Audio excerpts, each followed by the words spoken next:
Listen, I get it. You've played The Walking Dead Saints and Sinners probably more times than you can count. Done all the side missions, gotten every single ending to the game, collected every recipe, beaten the trial over 1,000 times. What else is there to do other than wait for the new Aftershocks DLC? Well, I have the solution for you right here. In this video, I will be beating The Walking Dead Saints and Sinners while only using the bow and arrow. Now, I should mention a few things before getting into it. I can only use the bow and the compound bow. No other weapons. A knife? Nah. Gun? Even bigger nah. Only the bows. A thing to note here is that I use the arrows as an actual weapon for close-up stabbing. I'm counting that as using the bow since you can't exactly store or pick up it like the arrows. It's like a normal weapon. If you want to count that as a fail or like want to try it without doing that, go right ahead. I'm not going to stop you. It's mostly for fun, so yeah. Cannot use explosives or bombs. To use them would be, well, not using a bow. And the explosive barrels you can normally shoot with a gun are pretty much impossible since you can't make them go off with a bow. Which, side note, apparently you can if you shoot an explosive arrow. I've decided to challenge myself and kill every enemy on the level where you have to get the last pump, as I thought it would be pretty difficult to do with just a bow, like to add on to the difficulty of the challenge. And also, I did keep an axe on hand throughout the video, as you can't break wood planks with a bow. And trust me, I've tried. I've punched the wood planks. I've hit the wood planks with my bow. I've grabbed an arrow and smacked it with a bow. It doesn't work. Trust me, it doesn't work. The ending I was going for wasn't exactly specific, so I just decided I would go with the save Casey route. So just to sum up the rules, only use the bow/compound bows. I'm not allowed to use any bombs or explosives. Kill every enemy in the last level for the pump. I'm allowed to keep larger melee weapons, but only for breaking through wood planks. And finally, I must save Casey. Now on to the start of the game.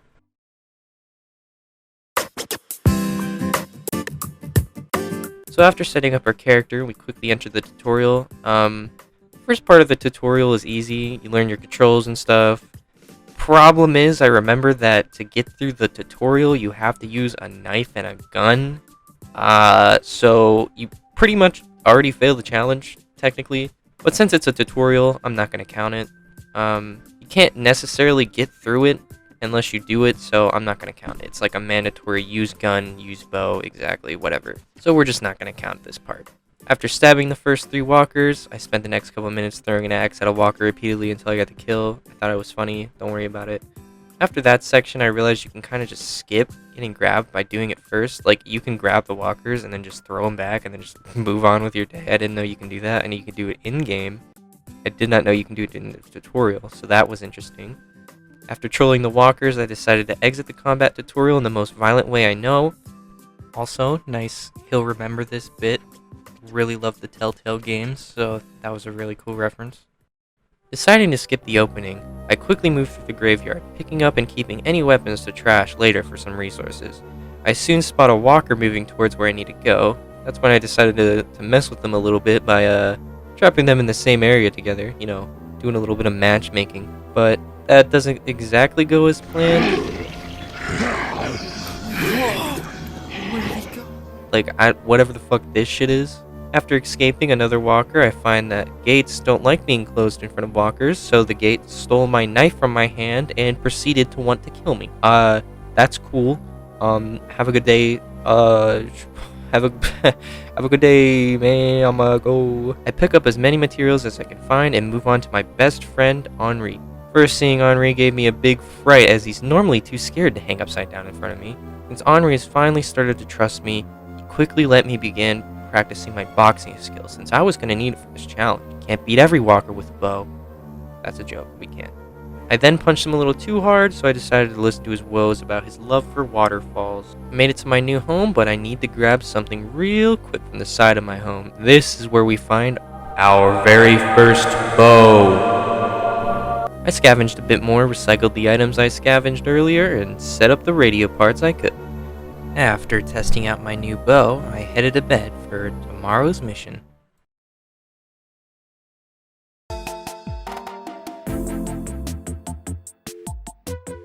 After messing with the radio a bit and grabbing the food and medicine given by the Holy One, I went to do my first mission, which was surprisingly really fucking easy. It was easy. I mean, it's kind of had to be. It's like the first thing we do. I'd be a little bit sad if like the start of it was like a fucking Dark Souls opener. I think the only part was, you know, not killing the woman like an insane person for a joke, which yeah, whatever. Eventually I made it to the building I needed to, completed the first mission after unlocking the attic door, and I quickly dispatched the funny Walker husband. I take his note and learn that he shot his kids so they wouldn't have to suffer the fate of turning. Average Walking Dead tragedies, you know. Continuing to loot everything I see, I finally grabbed the microphone I needed to film my podcast. After returning to the woman again, I proceeded to demand the passcode for a safe I'm never gonna need. I get my passcode and head home. Once I arrive, I start creating my new routine of coming back and recycling, checking out what I could craft, and then preparing for the next adventure. Before starting my amazing podcast called The Bunksy Podcast, I decided to start collecting just a few more resources so I can finally start crafting my own bows instead of the lame-o hand-me-down ones. After a close call with a woman with a futuristic bow, I scurry into a building and we find a few more items in there. I come back out of there with whoa, 3 crowbars! I decided it was time to head back to my home and prepare for the podcast, especially after so many weird events. Not being a big fan of crowbars though, I throw them at incoming Dream stands to throw them off my future collab deal with Dream. Continuing my routine, I scrap everything, check my crafting area, upgrade my survival station, and unlock the ability to make more bows and arrows. No longer will I use that yee ass shit, I will use top-notch items forged by my epic gamer status. After crafting bows, I got into contact with my podcast buddy, Casey. He's kind of cranky though, since he's kind of been trapped in an underground for a long time, but suddenly a metal gate flies open, scaring my podcast buddy off. I didn't even beat the first 5 Nights at Freddy's because he was a little pussy-ass bitch. Guys, it's me, Casey. Today I'll be playing the first 5 Nights at Freddy's. This game is a baby game, and as you know, I'm not scared of anything. Hello? Oh. Uh-huh.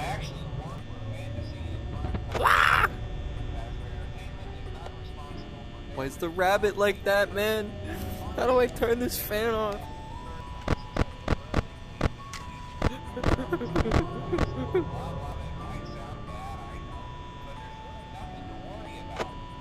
What is there to worry about? I didn't hear it! You fucker! I hope the tourist is okay. Where is he? Where is he? So just be aware. Listen, you Bonnie bitch. Get the fuck out of here. I don't like you. The only real risk the night watchman here, if any, is the fact that these where's the chicken? Where the fuck is the chicken? Tell me where the chicken's at. So why are you still describing it to me? Ah, fuck you, chicken. Where is the chicken? Where's the bunny? Oh, there's the bunny. Eat my fat ass chicken. Fuck you. Go away! God. Ah, fuck you, Bonnie. My controllers are buzzing, but you know what they're saying? Get the fuck out of here, you fucking bunny.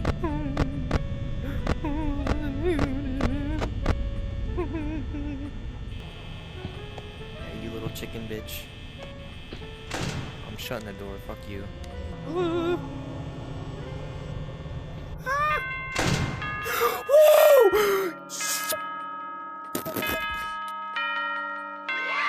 See guys, baby game. As you know, I, Casey, am not afraid of anything except doors. Specific doors. Disappointment? Fucking... To calm him down, I went to check out the gate that flew open, which leads to a cool underground area where I can collect a bunch of skull heads for, important future challenge things. I murder a few walkers and almost murder another, although thanks to your video game collision, the arrow was caught on the wall, somehow, leaving me to murder it another way. Reaching the key I needed, I returned to the locked gate and do the thing you do with keys, which gave me these absolutely amazing looking pictures and an unimportant note, all of which was pretty exhausting, so I decided to sleep on it.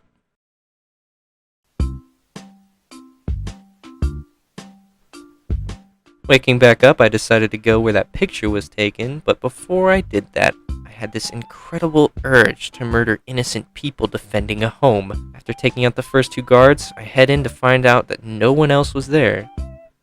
What were they trying to defend? What? I leave through the 2nd floor to try to get some sick MLG montage kills. But I missed the first one completely. But at least I managed to get the second one. That's pretty cool, I guess. Now I head to the place where I find where the picture was taken, which was the hardest task oh hey, there it is. With the script in hand, I head home to share it with my editorial manager to make sure I have a decently written script. Unlike this one, to score some cool points, I make sure to throw it in with absolute grace. After an excellent display of throwing, I head to bed.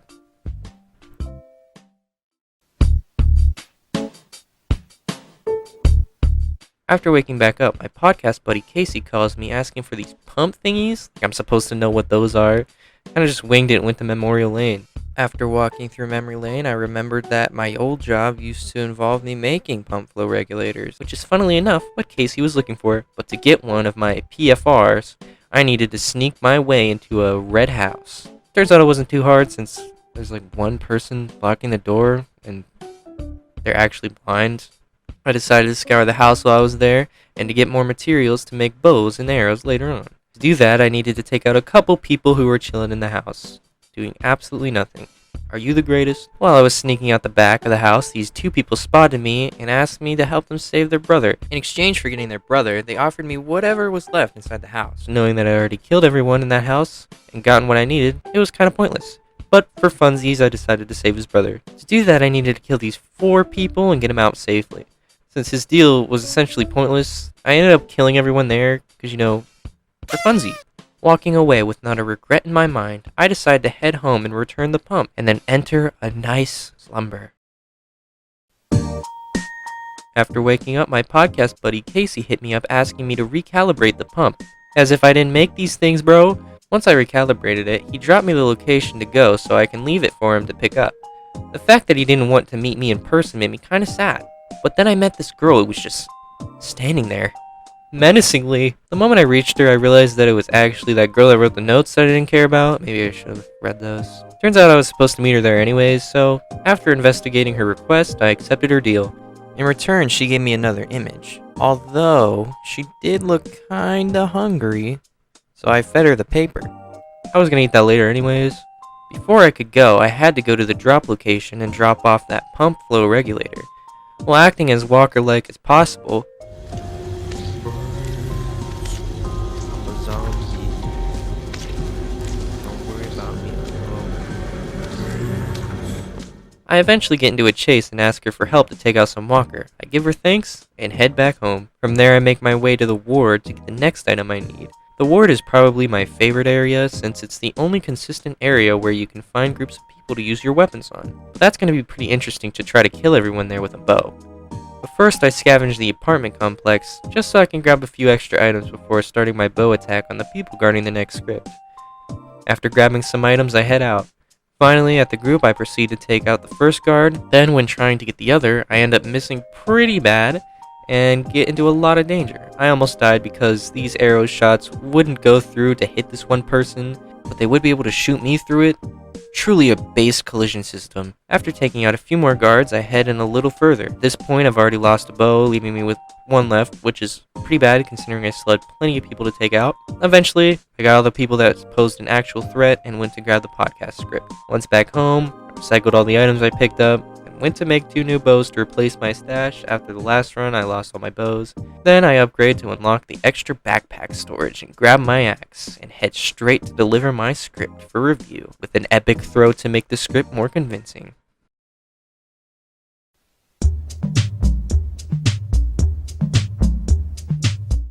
I wake up to my podcast pal Casey to direct me to the next pump flow regulator. Now that I've learned where to go, I head to Bywater where the second pump is at. Soon after arriving, I come across a funny man asking me for some help. It Because I'm such a nice guy, I went along with him through this dark alleyway into his secret area where I can totally not kill him without anyone knowing. Quickly accepting his quest, I head on over to where the base camp is. On my way there, I may or may not have read his love letter, but honestly, that doesn't really matter, right? Especially since I'm here at the base already to give him the note that I totally didn't read. After giving Justin Devon's letter, I took the letter he had on return, then quickly headed back to Devon, obviously after I read his note and played the trains with him, of course. Can't forget that. After securing Devon's love life, I headed to the factory so I could finally get the pump that my podcast friendo needs and get the heck out of there. Finally back at home, I recalibrated the pump, then went to the next drop-off point. Little did I know I'd have to take out these people who were after my friend's stash of pumps, which made things take just a tad longer than normal. But either way, friend's obsession fueled, and nappy time for me.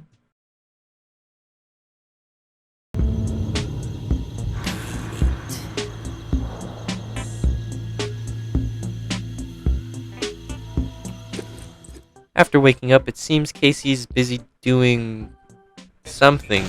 So I decided to go collect some more of my scripts, especially since my podcast would be starting in a couple days. Exploring around a bit, I find a house with some walkers in it, and seeing as I need to go in there, I had to kill him. After getting what I need and killing another walker, I head for my next script. Before that, I have to get through the door of 1,000 duns.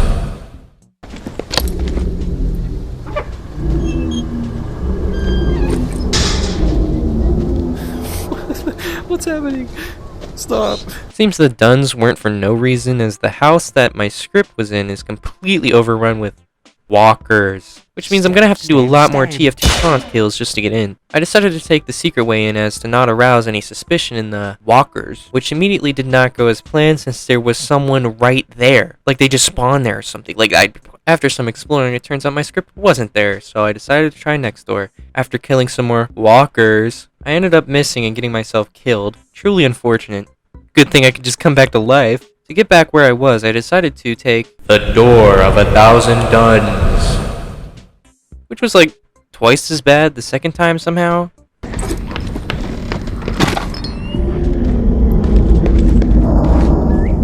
does it happen every time? Why does that happen?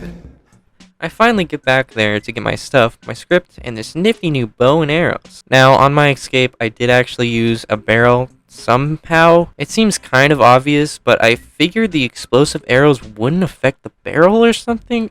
Because, I would try to shoot them near the people, but they would, never go off. You guys can call that a challenge failed or whatever, but I'm not going to count it since explosive arrows could have been what made the walkers die. But, obviously, it's up to you guys. Make fun of me in the comments. I don't care. Anyways, I get back to my boat and take it back to my humble abode. Recycle my stuff, make some more bows, then make 1 or 2 arrows. My final thing to do for tonight is to 4-3 that script into the tomb. That was pretty difficult, seeing as well I died, then came back. But eventually I got in there, as I would never give up on my dream to be a #1 basketball player in a world that owns a podcast and kills walkers. After a nice long nap, I wake up with Casey needing my help. Seems he wanted to know where his FurCon friends went, so he asked me to search the high school they last went to. Seeing as I'm a perfect angel that would do no harm, I decided to help him out. But, before I do that, I need to see my script editor, and get some more info on that next script. After getting my info, I head to Rampart. After some looking around, I finally spotted my way in by climbing the side of a building. Honestly, such terrible architecture, making me climb through the side of a building rather than walk through a front door or something. The gall of these architects. Anyways, I'm getting sidetracked. After making it in, I spot the first person I'm looking for. I honestly didn't know it was them at first, since Casey said they were his friends from FurCon. You'd figured they, be in fursuits. But whatever, 1 down, 3 to go.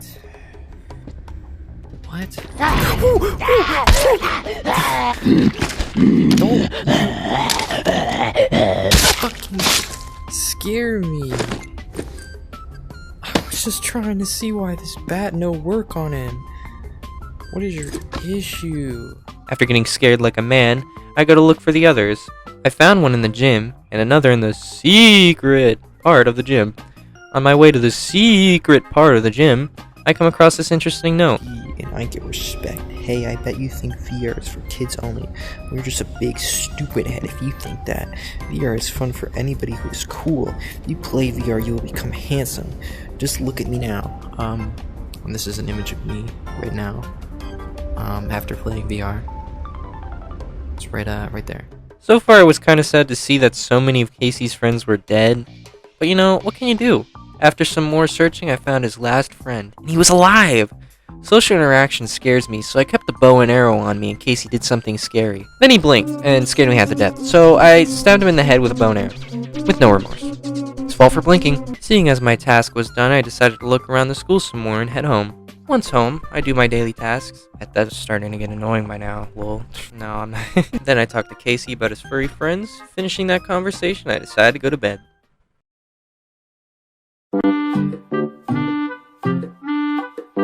Day 10, I wake up, make arrows, then get to my next script location.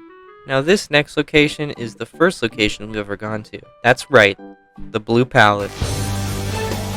Seems things are way different this time, as there are plenty of guards here.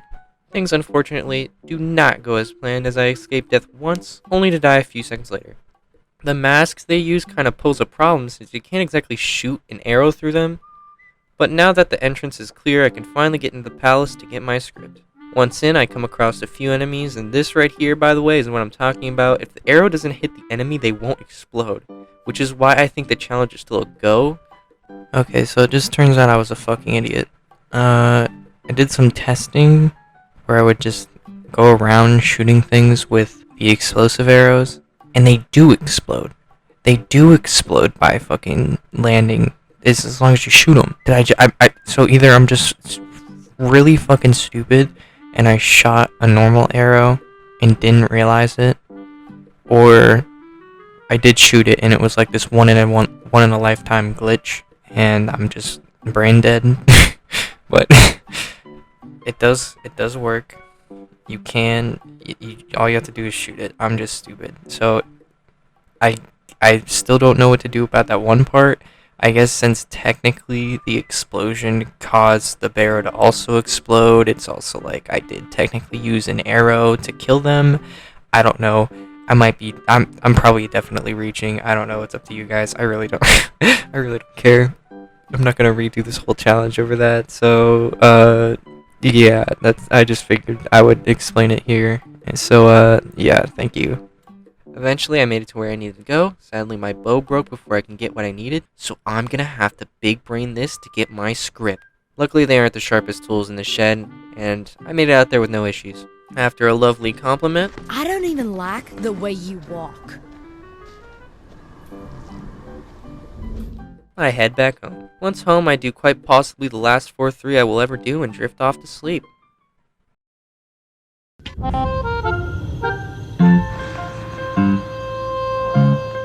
I wake up to find some good food and an interesting image. I really like the teeth detail. Anyways, it seems that May, my script editor, was needing to meet up with me, so I headed to our usual spot. Now, I'm not exactly sure why, but during this exchange I was messing around a bit with my bow, and I ended up shooting her in the face. Absolutely on accident, of course.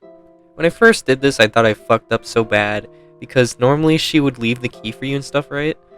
But I guess she can die earlier than the end of the game, and apparently that also could possibly save her group or her daughter. During the last mission, normally she'd be in this spot right before you start heading for the church, dead. But if May dies before that, she and the women inside the shed won't be there. I think it'd be cool if maybe the daughter showed up in the Aftershocks DLC due to something like this, especially seeing as it's been recently re-announced for a September release. Anyways, I head back to Casey, my beloved, and tell him the good news. Not the fact that she's dead, of course, just the fact that we got the key we needed. He tells me where the final pump is, and I head directly there. Once in Bastion, I immediately remember that this is where the big fight happens. For those who don't know, this dude comes in and gives you like an ultimatum. I just decided to kill him before he could even finish sharing his ultimatum. You'd figure I'd stop there, but nah bro. There's some people out there that actually disagree with me. So, as a self-proclaimed Twitter user, I educate them. Which is actually pretty easy. I figured the fact that there were so many of them that it'd be extremely difficult. But nah, we good. After such an easy mission, I decided to head back home and let Casey know that I got the final pump. After setting up the final pump, Casey tells me where to put it, and I put it into the final machine. Finally, we're going to be able to make our podcast. We're going to call it the Bunksy Podcast, and we're going to be funny, and we're going to be so cool, and we're going to be so popular. Okay, so we fucked up, and now there's this big light in the sky, and it's not in the daytime, so that's quite unusual. I head over to the light, finding out there's a whole ass war going on. Like, chill, guys. It's only a light. It's not like, wait, is that a church? Oh, good lord. Please make my Bunksy Podcast absolutely famous and popular and amazing. Thank you. After making it through the herd of people, I managed to get in. Strangely enough, it seems Casey was already there. I always knew he was a man of God ever since he told me he went to FurCon. He wanted me to mess with this pump and flood the armory. Apparently they needed cleaning or something. Either way, did what he asked and looked for an exit. I eventually found it with Casey? Oh my god, man, it's been so long. Wait, is that a long rope? Excuse me for a moment, Casey. Oh god, no! Tourist! You're a monster! Why? Why would you do that? Those people! All those people! Oh god, I can't listen. I can't hear it again.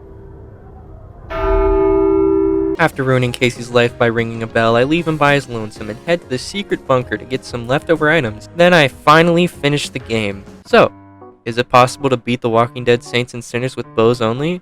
Yeah, it is. It's ignoring what could be debatably a challenge fail. It's more than possible. I think the only thing that could be a struggle is how fast you can run out of bows in your inventory.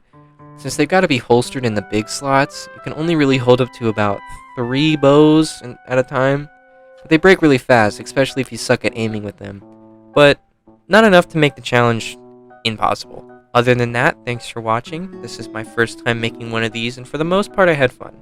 Please let me know what I could do to improve these in the comments. I don't normally script nor make these kinds of videos, so any criticism is welcome criticism.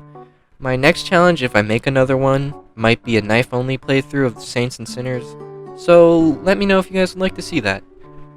I also thought that I should mention that this video is inspired a lot by Dante Ravioli's challenge videos, so all credit for these types of videos go to him. Well, I guess not all credit, but like this kind of, you get what I'm trying to say. Also, let me know your guys' thoughts on the new Aftershocks update. Are you excited? Frustrated that it took so long? Maybe you have some ideas on what they could have added to the update during this time. Feel free to let me know in the comments below. Thanks, and subscribe.